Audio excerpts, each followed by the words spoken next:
प्रस्तुत है सिंहस्थ पर केंद्रित कार्यक्रम अमृत घट बरसे।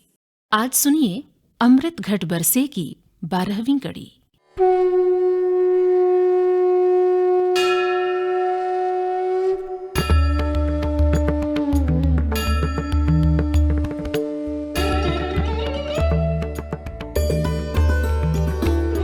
अमृत घट बरसे, अमृत घट बरसे, सिंहस्थ पर उज्जैनी में क्षिप्रासत बरसे, अमृत घट बरसे, अमृत घट बरसे, अमृत घट बरसे। नमस्कार। आस्था के विराट पर्व सिंहस्थ के पुनीत अवसर पर हम विचरण कर रहे हैं उज्जैनी के अतीत में। पिछली कड़ी में हमने चर्चा की महान ज्योतिर्विद वराह मिहिर की। आज हम महाकवि कालिदास के साहित्य में उज्जैनी के महात्म्य को खोजने का प्रयास करेंगे, जिन्होंने इस नगरी को स्वर्ग के कांतिमान खंड की संज्ञा दी है।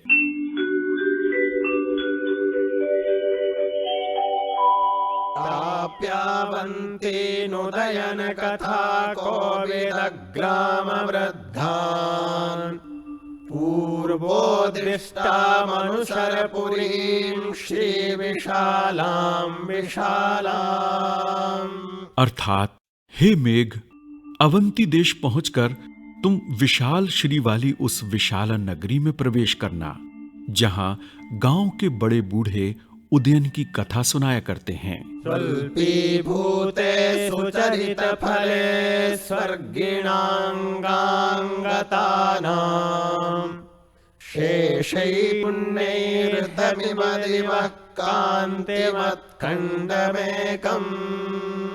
वो नगरी ऐसी लगती है मानो स्वर्ग में अपने पुण्यों का फल भोगने वाले पुण्य समाप्त होने के पूर्व ही अपने बचे हुए पुण्य के साथ स्वर्ग का एक चमकीला खंड धरती पर उतार लाए हों। विक्रम विश्वविद्यालय उज्जैन के सिंधिया प्राच्य विद्या शोध संस्थान में संस्कृत विषय के निदेशक डॉक्टर बालकृष्ण शर्मा। स्वर्ग का ऐसा कांतिमत खंड, ऐसा चमकीला टुकड़ा उज्जैनी है। स्वर्ग का अभिप्राय क्या है? स्वर्ग को नाक भी कहा गया है। नाक का मतलब है न अक, मतलब जहां दुख नहीं होता। जो दुख रहित भूमि है वही स्वर्ग है। तो यदि हमें भूखंड पर किसी विशिष्ट स्थान पर निवास करने से दुखों से निवृत्ति प्राप्त हो जाए और एक अलौकिक अद्वितीय आनंद का अनुभव हो, तो वह भूमि स्वर्ग का टुकड़ा ही तो कहलाएगी। और मुझे लगता है कि महाकवि कालिदास ने इसी अर्थ में उज्जैनी को स्वर्ग का टुकड़ा कहा है।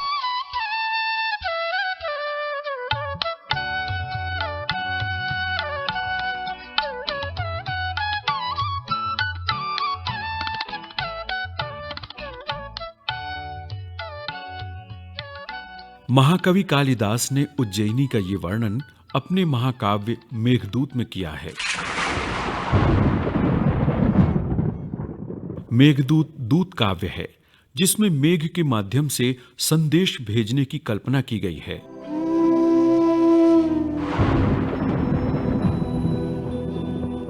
इसका नायक अलकापुरी का एक यक्ष है।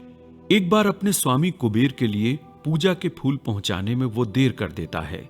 कुबेर रुष्ट हो जाते हैं और यक्ष को 1 वर्ष के लिए अलकापुरी से निर्वासित कर देते हैं।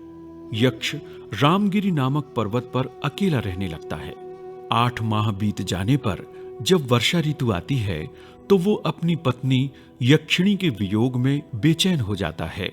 विरह की इस घड़ी में यक्ष मेघ से यक्षिणी को अपना संदेश पहुंचाने का निवेदन करता है। रामगिरी से अलकापुरी की राह में उज्जैनी नहीं आती, किंतु उज्जैनी के प्रति अपने अनुराग के कारण महाकवि कालिदास यक्ष के मुख से मेघ को उज्जैनी के रास्ते जाने को कहते हैं। संस्कृत की व्याख्याता रहीं अजिता त्रिवेदी। वक्रः पंथा यदपि भवतः प्रस्थितस्योत्तराशां सौधोत्संग प्रणय विमुखो मास्म भूर्जैन्याः। अर्थात हे मेघ, तुम्हें उज्जैनी का मार्ग कुछ टेढ़ा अवश्य पड़ेगा, फिर भी उज्जैनी की ऊंची ऊंची अटारियों को अवश्य ही देखने जाना। जालोद्गीर्णैरुपचितवपुः केशसंस्कारधूपैः बन्धुप्रीत्या भवनशिखिभिर्दत्तनुत्तोपहारः हर्मेश्वस्याः कुसुमसुरभिषु अध्वखेदं नयेथाः लक्ष्मीं पश्यन् ललितवनिता पादरागांकितेषु। अर्थात उज्जैनी में स्त्रियों के केशों को सुगंधित करने वाली धूप की गंध तुम्हें पुष्ट करेगी और घरों के पालतू मोर तुम्हें देखकर नाचने लगेंगे। फूलों से सुरभित महलों में सुंदर स्त्रियों के पैरों में लगा महावर उनके चरणों की छाप बनाएगा। उन्हें देखकर तुम अपने मार्ग की थकान मिटाना। भर्तुः कंठच्छविरिति गणैः सादरं वीक्ष्यमाणः। अर्थात अपने स्वामी के नीलकंठ से मिलती हुई शोभा के कारण शिव के गण तुम्हें आदर के साथ देखेंगे। वहां त्रिभुवनपति के पवित्र धाम में जाना, उसके उपवन में कमल पराग और जल क्रीड़ा करती युवतियों के स्नान द्रव्यों से सुगंधित हवाएं चल रही होंगी।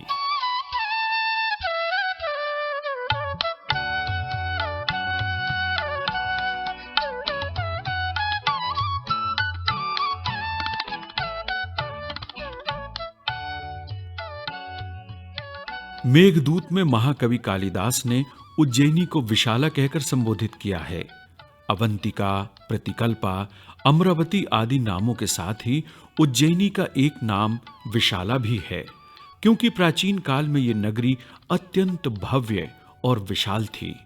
उन्होंने विशालम विशालम 2 बार कहकर इस नगरी की भव्यता का आभास करवाया है।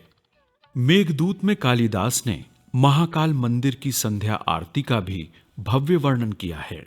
वे कहते हैं कि भले ही बादल तुम अन्य समय पर उज्जैनी में पहुंचो, लेकिन संध्या के समय तक तुम उज्जैनी में अवश्य रुकना। वे कहते हैं अप्यन्यस्मिन् जलधर महाकालमासाद्य काले स्थातव्यं ते नयन विषयं यावदत्येति भानुः कुर्वन् संध्याबलिपटहतां शूलिनः श्लाघनीयाम् आमंद्राणां फलमविकलं लप्स्यसे गर्जितानां। हे मेघ, यदि तुम किसी अन्य समय भी उज्जैनी में पहुँचो तो संध्या काल तक, अर्थात जब तक सूर्य तुम्हारी दृष्टि से ओझल न हो जाए तब तक वहाँ अवश्य रुकना। महाकाल के मंदिर में संध्या के समय जो आरती होती है, उस आरती में विभिन्न प्रकार के वाद्यों की सुमधुर ध्वनि वहाँ पर गूंजती है। उस वाद्य वृंद के साथ तुम अपने धीर गंभीर गर्जन को मिला देना।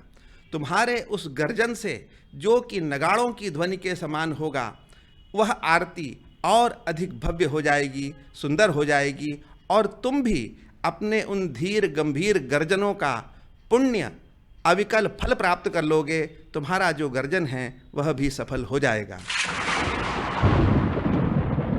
कालिदास ने महाकालेश्वर मंदिर का उल्लेख रघुवंश महाकाव्य में भी किया है। जैसा कि नाम से ही स्पष्ट है, ये रघुकुल के इतिहास और उसकी विशेषताओं से परिपूर्ण सर्वांग महाकाव्य है।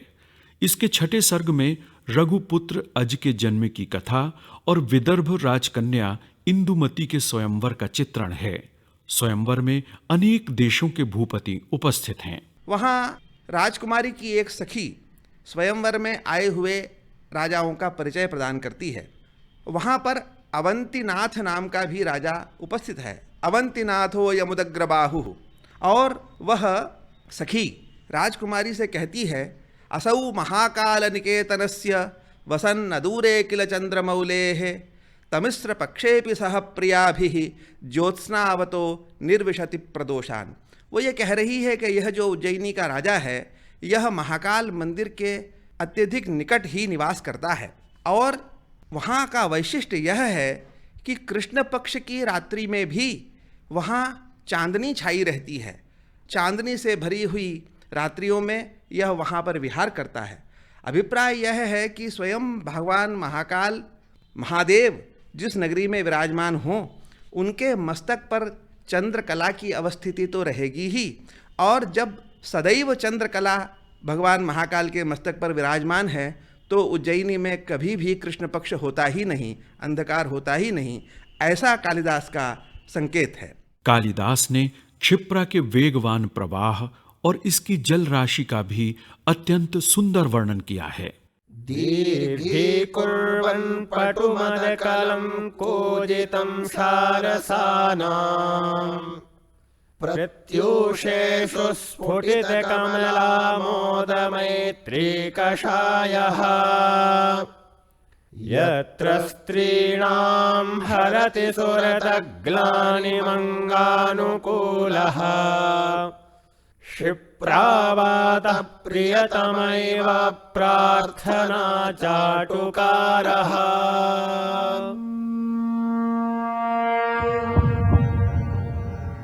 यदि संस्कृत साहित्य में उज्जैनी के वर्णन की बात करें तो ये प्रसंग महाकवि बाणभट्ट के बिना अधूरा है। उन्होंने अपनी अमर कृति कादंबरी में उज्जैनी का जो विशद वर्णन किया है उससे हमें तत्कालीन समाज के संबंध में बहुत सी जानकारियां मिलती हैं। गद्य कवियों की परंपरा में महाकवि बाणभट्ट का स्थान अद्वितीय है। महाकवि बाणभट्ट की दो ही रचनाएं विख्यात हैं। एक है हर्षचरित जो आख्यायिका है, कन्नौज के राजा हर्षवर्धन के जीवन चरित्र का जिसमें वर्णन है, और दूसरी कादंबरी नामक एक कथा महाकवि बाणभट्ट ने लिखी है। यह जो कादंबरी कथा है, इस कथा का नायक, इस कथा की भूमि उज्जैनी है। कादंबरी का आरंभ उज्जयिनी वर्णना से होता है। महाकवि बाणभट्ट कह रहे हैं, अस्ति सकल त्रिभुवन ललाम भूता प्रसव भूमिरिव कृतयुगस्य आत्मनिवासोचिता भगवता महाकालाभिधानेन अपरेव पृथ्वी समुत्पादिता। बहुत लंबा संदर्भ है। वे ये कह रहे हैं कि यह जो उज्जैनी है यह सकल त्रिभुवन ललाम भूता है, अर्थात तीनों लोकों में इससे सुंदर कोई भूमि नहीं है। और वे ये कह रहे हैं कि प्रसव भूमिरिव कृतयुगस्य, जैसे सतयुग का जन्म यहाँ हुआ है, अर्थात निष्पाप निष्कलुष और पवित्रतम आचरण करने वाले लोगों की यह निवास भूमि है।